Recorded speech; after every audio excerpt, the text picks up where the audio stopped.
Holy shit, here we go again. Yeah? Okay. Hi guys, welcome back to another episode of Miserably Happy. I am Priyanka Nazrat and we are back with another really fun episode. A huge shout out to my teammate and partner Rohan Sharma who helps me create all of this content. In today's episode of On Acting, Rejection and Motivation, I have a really talented actor and one of my very dear friends, Arnav. Thanks so much for being here. Are you excited for this podcast? Okay, Yeah. so you want to tell them how we know each other, give thoda context about where we're at? So we know each other through a short film that we shot last year during the lockdown. And this was like a romantic short film that we were doing, and we had to build a super intimate relationship over Zoom calls, which we somehow managed to do. And I hope you guys can see that short film whenever you guys find time. It's called Match. You can find it on Myoho Films on YouTube. It's in the link. I will put a description. I will put a link in the description box. I don't know this YouTube shit yet, but yes, it'll be there. Yeah. So that's how we met, and ever since it's been a blessing getting to know Priyanka and her mind. And that's a joke. No, but yeah, that's how we know each other. Yep. Okay, so before we get into this episode, this is something that I ask all my guests, and it's just something which allows us to perceive mental health generally in a different, probably in a different angle, in a different perspective, different lens. Okay? So the first question is, if you had to describe your current mental health with a color, what color would it be and why? What color? It would be yellow. Okay. I'm not quite sure why. I feel like when you say that, the first thing comes is yellow. At this moment, it's yellow. Yeah. And I feel like it's always changing. But at one point, I definitely remember like purple being really strong to me. Not to like describe my mental health, but something that I really relate to in that. Yeah. And I feel that color a lot because it's really strong purple as a color, and now it's yellow. Yeah. And that's maybe because Is it like the really bright yellow? Or no, it's a sort of calm, Yeah. warm. Is it like a pastel yellow or a little bit brighter than that? I mean, I feel I know which yellow you're talking about because I relate to that too as well. Like I feel my mental health colors right now are like a skyish blue and a yellow. Yeah, Like, it goes. that is exactly what. Yeah. It. I feel it like transfers between the both of them because they both have like such happy, powerful, calming attributes to them as colors. So yeah, that's Yeah, these sky colors for sure, Yep, like yep. blue and yellow, like Okay. sun. the cool. clouds. So the second question is, when was the first time you were aware of your own mental health? Like when were you aware of the fact that, oh, there is something, that's there inside me? So I've come from a really, like my family, my mom and dad are really, have been into spirituality for really long, and Okay. they always used to ask me to meditate and do all of that, which never really resonated with me until 2019 when I was doing this acting workshop. And acting's always been a huge part of me ever since I was growing up, since my teenage years. And I went to this workshop, and there they really spoke about issues that I would feel, but I did not know at that point that I was like, that everybody felt the same way. Okay. And that's the first time I actually like meditated and went inwards, and things became a lot more clear in terms of my craft for me, which in a way helped me find myself better because acting is a lot about the self. And so in a way, that workshop, because you were meant to go there and do things that would make you find yourself better so that you can explore your craft better. That's when I actually found out that there were things that I would go through and I did not have a term for them. And eventually that's, I think, the inception of me heading towards a more self-aware version of me. And that's when I also understood a lot about mental health, and I think it's always like been a journey ever since, trying to keep exploring how you're feeling in different parts and phases of life. So yeah, that's where. So I know that we've spoken a lot about like what you do and everything, like when we hang out and stuff. But just so that everyone again knows exactly where you come from and how did you get into acting and stuff like that. I don't even I know. I just know that your whole family is like in media in general. So probably that was what led you, or what? Yeah, so I used to be huge on sports as a child, and my mom and dad were always into media. And I remember, like, as a child, I always wanted to become a cricketer. I would like wake up at 6 in the morning before my school would start and like have be really disciplined and go play cricket. And then I would say I want to become a cricketer. So one day I was at my grandparents' house in Alibag, and my dad asked me, "Why do you want to become a cricketer?" And I said, "Because I want to come in ads like Sachin." So that's where I started. And my brother, I have an elder brother who is 2 years elder to me, and he wanted to just make films as a passion when he was 15 and I was 13. And I was like, yeah, I'm a cool guy, and I used to like, dress up a lot and like pull my jacket down and show off and do all these things. And so I was like, yeah, like, I'm a star, and like I'm gonna like act and do all of this. And at 13, so he wanted to make his film, and I wanted to act, so it just like fell into place. And hopefully nobody ever gets to watch that content today. But that's how it started. And then over a period of time, we made a spoof which kind of got noticed by the viral fever. And then they called us in for the show called Pictures that they were shooting at the time. And I remember we'd gone to their office, and they were like, and the first episode was out, so at that point it was like they would make one episode, then release that, and then shoot the next one. So the first one was out. Okay. And they were like, so you've seen the first episode, right? And I hadn't seen shit, so I was like, yeah. So but we tested for a part into and so, like there were like 5 people who tested, including my brother and I. And we both got in somehow, and that also fell into place. And from then, because that show was really like popular, Pictures as a show was really popular, and at that point in 2015, 2016, web series wasn't really a thing. So but that show really stood out. So from there on, like I started getting like these gigs, although I had like a cameo for like 2 minutes or something. But people till date, like I've done a lot more work apart from that, and like people till date remember that very strongly. So yeah, really grateful for that. But that's how acting really started for me, like professionally, if you say, because for me, like it's still not professional because it's I'm just doing something I love. But yeah, it is now. But you're taking it a lot more seriously, like a lot more deliberate and consistent with it, right? Yeah, of course. I mean, but again, it's still something that I love. So like, it's just a part of me now. Like I've grown up just working all my life. So I don't know whether, I mean, I know now that where that transition happened between like working for fun and like professionally, and now money is involved. So it's a different game. Of course, And that's the only thing that kind of makes it serious. Otherwise, it's just the same thing. Like, just keep doing different things, different projects all the time. And yeah, it's just fun. So I'm sure, like, I think everyone asks an actor the same thing, but I think I also know what your process is, but just generally... Do you? Because I want to know, what do you think about this? No, I shouldn't have said that.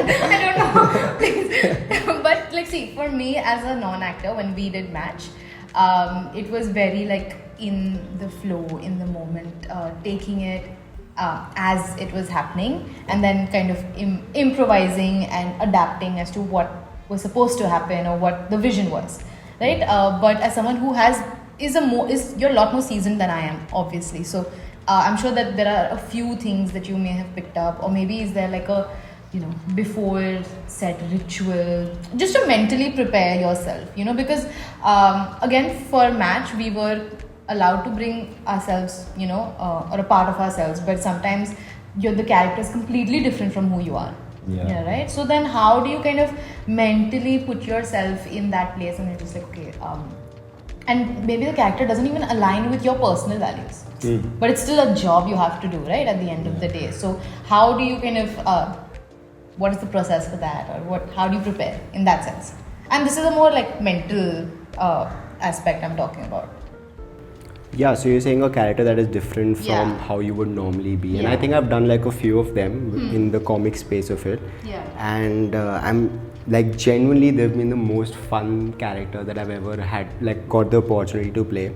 So we did this show for Ritviz called Cabin Fever, and I had to play this guy who's like really immature and like would make really impulsive, naive decisions, and it's like a man-child sort of a scenario. Is dating this girl in this online conversation that happens, and we were shooting this over the lockdown.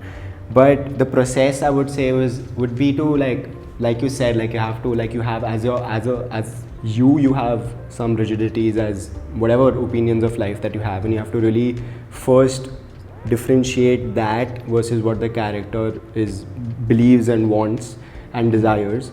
So the objective of the character has to be clear for you in your head, and I think a lot of the process is seeing things without your self-judgment of so that looking. it should be more objective, like less. Yeah. But I also feel, I think that only comes if you know yourself well enough, Yeah, sure. right? And I mean, I think the challenge also increases there, because like that's what I'm talking about. The fun is, right? The fun. Right. I mean, I can come in and play me, and like get in a part of me that's more closer to me. But Right. when there's a character to play, which is not really around you, it's a lot more fun because you are also exploring yourself through the way to see that if you believe this about yourself in life, maybe this is how you would react to a situation. Yeah. So that's like a fun area to play in, like Right. now you see how far can you go with it and what all can you do, and it's endless. But yeah, first obviously you have to be self-aware of yourself as a person, and again it's you have to like learn. There will be times where you will sometimes come in like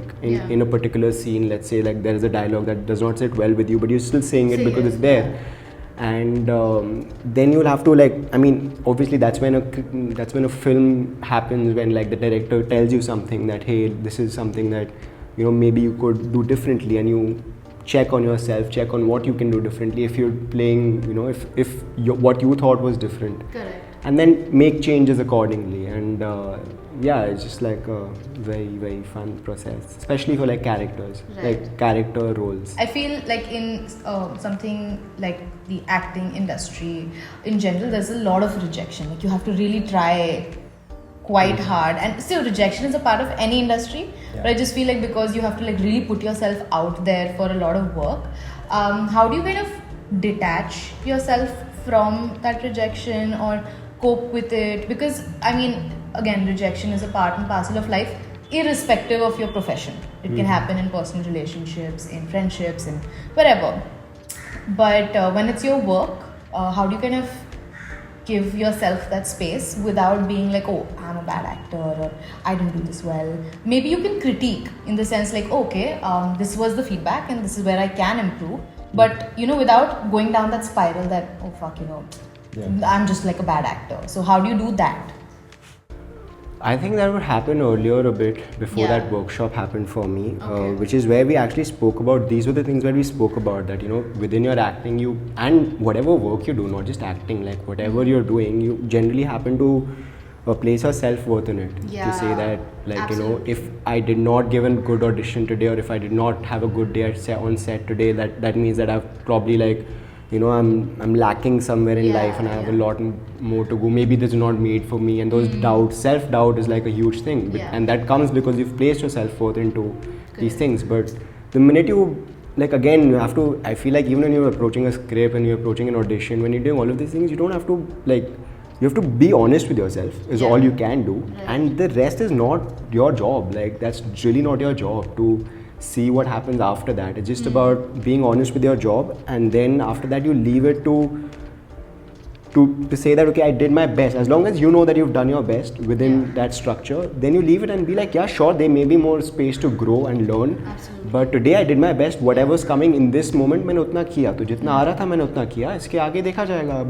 हुआ तो हुआ, नहीं हुआ तो नहीं हुआ. And I also got like used to rejection very early because I mean, I didn't. Thick-skinned in that sense, or Not thick-skinned. I don't think I look at it like rejection. It's not rejection to me. Just like it's a part of the same process. It's a part of, this is the job, and everything that audition where I cannot get, doesn't matter how big of an actor I am today. The way that the things are working in the industry have changed a lot. It's gone more towards like the influential side of it. Let's say like people are looking more at people who have more followers. And my acting has got nothing to do with it. Like I can have as much talent as I want, but I can even have a good face, but that does not matter. You have a good face. ठीक है. But a lot of the times it's not about you. Like it's not about what you have done or not done. There are so many variables involved in a creative industry, so many people involved to make decisions, that it's not, you can't keep focusing on what you did right or wrong, or like just do it, be honest. Ye script hai, be honest with that, give it. leave it, like, because you have nothing in your hand. You did what was in your hands, Exactly, what was in your yeah, control, yeah. and after that it's not in your control. So if it comes, great. If it doesn't, you still have a life to live. So Of like, course, go yeah. go on and live it. So what I was going to ask you was, so we don't specifically have like conventional jobs, right? It's not like a 9 to 5 structured routine of, you know, आज सुबह उठना है, काम जाना है, ये XYZ करना है, फिर वापस घर 7 बजे 8 बजे whatever. So what keeps you on track? Like what motivates you? Because when you have this very less structured or semi-structured kind of a lifestyle where you're either freelancing or, you know, you work project by project and not every single day. So how do you stay motivated? Because I think that having that self-discipline of, you know, कि मुझे ये करना है आज, even though no one's behind your head saying कि ये करना है. When you're at work, you know that's your responsibility. You have like a job that pays you to do that. Not like when you work, you don't get paid. But you get what I'm trying to say, right? So like, what is that intrinsic motivation and how do you stay on track for that? What really motivates me and what gets me going every day would be different. Like you spoke about self-discipline, Yeah. and I feel like I had this is something that also came from you, which you mentioned, this word called calculated. And I feel like a lot of my life growing up I was very strict on my diet, very Yeah. like adamant on working out on time. I would cancel plans to work out if I had a gym session planned in some right in the morning or something. I would not explore eating options outside because I wanted to, like, you know, be strict with my diet. And this was all out of it still is, like, to some extent, out of pure visualization of that one childish you know, desire to I want to be up there like holding an award and I want to cry my heart out.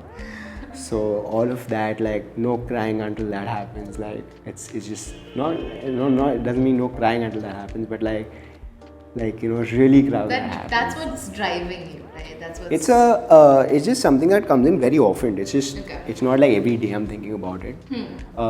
Sometimes not often, like in a week I would think about it, but it's very, like, you know, as a child you wanted a lot of things, and as you adult, those things kind of like get very minute within adulthood, and, like, you know, a lot of people try to like suppress it and say that, hey, it's not that easy, or hey, like, you know, you need to do this also, you need to do that also, and you just get caught up in that mess and you forget that one childish dream, desire thing that you wanted when you were growing up. And I mean, I came in ads like Sachin, so like that happened. Yeah, you did. Yeah, so we'll keep so just to remind yourself as to, like, you know, this small joy of just wanting to do these things. And I mean, obviously it's progressed, like why I act has progressed, or why I even work towards it, like whether it be, like, you know, just like you said, you would read a book, I would watch like an interview of somebody who I look up to or have liked a performance of, and I would take from it and I would try and learn from it. And I feel like for me it's a lot about breaking the routine. So, like, you know, this is I think it's a different perspective on things. Like, for a lot of people, they struggle to create a routine and to be motivated through the day, but for me it's about letting go now. Like, it's not, for me, I'm working on another side of my life, which is like, you know, I know I can be very strict and routine and structured, and I can give myself any reason and keep like, you know, keep going blindly. But now I want to, like, give my self space for spontaneity. Like, I want to I know that I have things that are already structured in my life, and I know the kind of person I am now, that, you know, I'm not going to stop hustling. Like, it's just a part of who I am. It's been ingrained in me. So I know for a fact that anything and everything that I do, I'm going to learn from it, whether it's being here or whether it's at home or reading a book or watching an interview or just being out with friends, having a drink or two. Like, anything. It's just like I'm taking from experiences, I'm taking from people, and that's important to me. That's in my craft, that's important to me. Absolutely. And like, when you go out and you see people and, like, you know, you see them having surface level conversations, that makes you want to create change, right? Be like, hey, like, I want to create change now. And these things are important. Like, you know, I feel like living a very structured life, then there's nothing to wake up for. Like, you need to have some scope for, like, I don't know, but we'll see. And sometimes it might be just straight up boring and that's it. But sometimes just be like something out of the blue happens and you're like, yeah, I didn't see that coming. And it's exciting because you'll always learn from it, especially if you're the kind of person who knows that you want to do something good in life, who is very good in terms of intention. Like if your intent is clear, that like you said, your why, or like or you just know that you're somebody who works hard towards whatever it is that they want. You need to realize that whether you're an athlete, whether you're in creative field, or whatever job you're doing, you're always learning in whatever form. Like no day is ever wasted, but unless you look at it like that way. Right. I mean, you can always learn everything every day, something or the other you're learning. So there's no structured कि आज मैं book पढ़ रहा हूँ तो ही मैं learn कर रहा हूँ, या फिर आज मैं पढ़ रहा हूँ तो ही मैं learn कर रहा हूँ. There's nothing like that, man. Like you can have your own startup and be studying CA, and somehow you'll connect both those ways and like start like making sense of it. Right. And I mean, I just want to add कि वो intent के बारे में I had seen a very recent post somewhere where basically a lot of people say that as long as your intention is clear, or your the thought was clear, it's fine. But I don't agree with that anymore. I feel like if your intent does not if your action does not support your intent, then मैं intent का क्या करूँगी? Sure. Right? Like when people say, oh, it wasn't my intention to hurt you. Okay, I agree. But your action is not, it's not congruent with your intent. So, and I ended up getting hurt. So I definitely feel that this is just general, No, that's true. Of course, that's true. Yeah. No, but I just feel like a lot of times people use that as an excuse. As a leverage to just keep going. Please. Again, man, like you gotta be इतना self-aware तो होना पड़ता है कि यार, right? Are you wasting your time? Are you lying to yourself? Or are you truly being honest with yourself? I think it's so much about like honesty. Like it's just like with yourself, with people around you. I think that's it's difficult. I'll tell you why. What I feel is because you have to be responsible for your actions, your thoughts, your emotions, the way you treat people, the way you treat yourself. And everyone thinks that it's like a ho jata hai, honesty is easy, but it's really fucking not. And I feel it's like super difficult, and it's even more difficult for me to be honest with myself. Like I think my curve when it comes to like self-awareness has only become like it's like a learning arc, right? It has only improved 10x because I started to be honest even about emotions that I don't want to like acknowledge. Like for example, if I feel jealous, I would first penalize myself about it. I'll be like, no, bad people feel jealous. This is jealousy is not a good emotion, this and that. But then I realized that emotions are emotions only. How we channel them, the intensity, how we act on them is what makes them good or bad. Right? Essentially saying that anger is a healthy emotion to have because you are expressing, you are emoting in a certain way.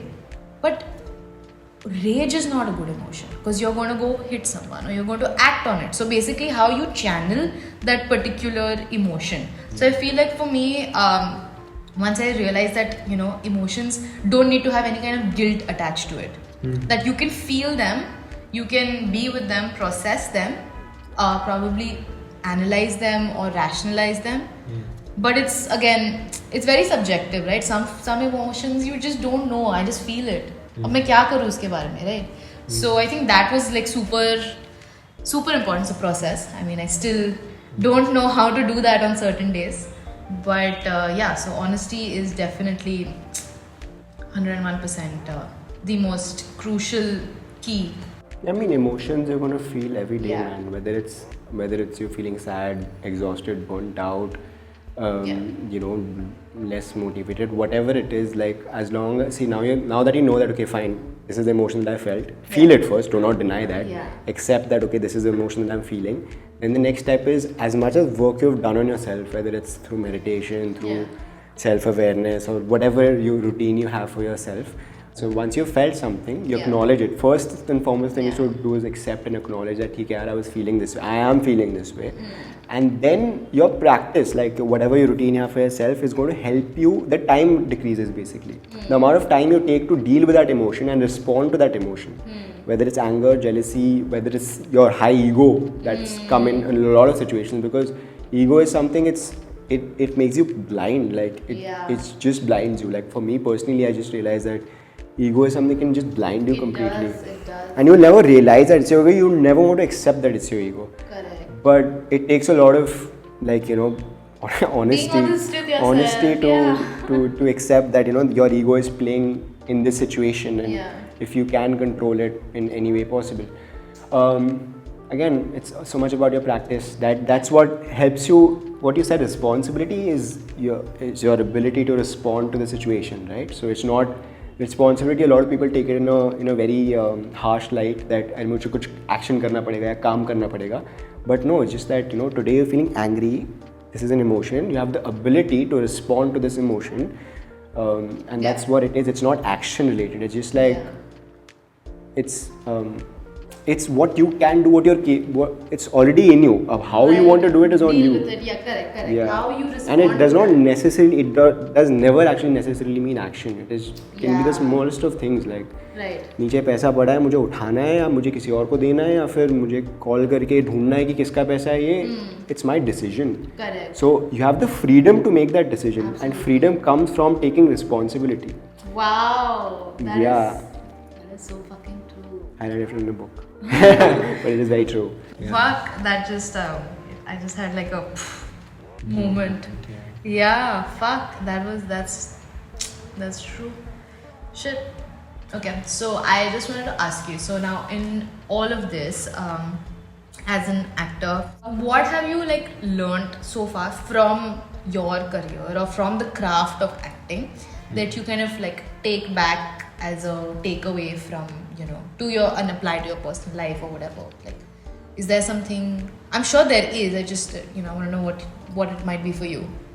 That I take away from acting. Yeah. I don't know. There is just every time I do it, I just feel more complete as me. Like I don't have again a direct answer for that, but all I can say is that I could have the shittiest of days. And I could go on set and I will feel like I'm the king of the world, and I'll come back, and that's not coming from a place of ego, arrogance, or that there is a guy getting me water or something like that. Just coming that from a place of it's like when you're so happy, time is just passing. Yeah. And it's like that. It's like, so you're in flow. I'm in another state altogether. My mind is in another state altogether. Like I'll still be in the same mind and body, but my head's like so involved in something that you do not have track of time. Yeah, and so then when you come back, you're just like, you have the best sleep ever. Yeah. And so it's just the process that gives you so much. And then after that, what people say, who wants pictures, who wants that's just so, it's an add-on, and I'm really, really grateful for it. Yeah. And I mean, I've been very fortunate that things just come my way a lot of times. And it's just, again, I'm very just grateful that things have happened in such a way, but it's really the process that kind of like transforms you in a lot of ways, because you get to learn, you get to go through these plethora of like emotions in the same day. You get to like so many emotions you get to take. So the process is what's really gratifying. And what's the part you love? One part, just one part. Is it like seeing the finished product, or the actual acting of it, or what is it? I think when you're on set and you've just performed a scene, either somebody you see around you is crying or laughing, or just like has a reaction. I think as an actor, the biggest and the only reason why you actually do it is to get a reaction of people. Even if somebody as a fan is coming to you and telling you about your work, they've had a reaction within themselves that I may have missed, but like they're expressing it in a form. And so that happens when you're when a director's watching and he has something to say, or like a technician on the set is laughing or just like gave a chuckle. These reactions are what you feed off as an actor in any place. Whether I crack a joke, right, or what does a comedian do? He strives on laughs, right? Like that's what gets him going all the time. So that's really like the most, like you can create impact on people, and that in short that would be the answer to your question. Okay, cool. So before we wrap up, I just feel like this is a very mandatory interview question. But like, if you had to tell your younger self, जो भी advice from Arnav right now, let's say 13-year-old Arnav, what would it be? Does this have to be like a one-line thing? नहीं यार, पूरा paragraph बोल दो, it's okay. So I have like a picture of a very laughing, cute boy on my wall, and I've asked this question to myself also earlier. Yeah? But yeah, of course. Wow. But again, to not be so serious like about things, that would be like what I would tell my younger self is to just be your younger self as you grow Like up. don't, also. yeah, hold on to that part of you. Yeah, a lot of, I mean, you when you're unadulterated, you're a lot more fun. Yeah. But like the way as you grow up, you get more responsibilities and like pressure that is self-inflicted at times, Yeah. most times. And to like not let that get in the middle of again the childish you, like your inner child basically. Yeah. And to keep your inner child active, I would say that भाई तू इसको advice दे, मुझे इसको advice कुछ नहीं देनी. Fair enough, that makes a lot of sense. But again, this was a really good episode. What do you think? Did you have fun? So you guys, we have come to the end of our episode. Thank you so much for listening, watching, and thank you Arnav for being here. It means a lot to me. And yeah, please like, share and subscribe. All our links will be in the description box down below as well. And we How do you not cringe when you say that? I know. But it is करना पड़ता है. Yeah, करना guys, पड़ता please. है. It's like So- please like. So yeah, thank you, and we'll see you in the next episode.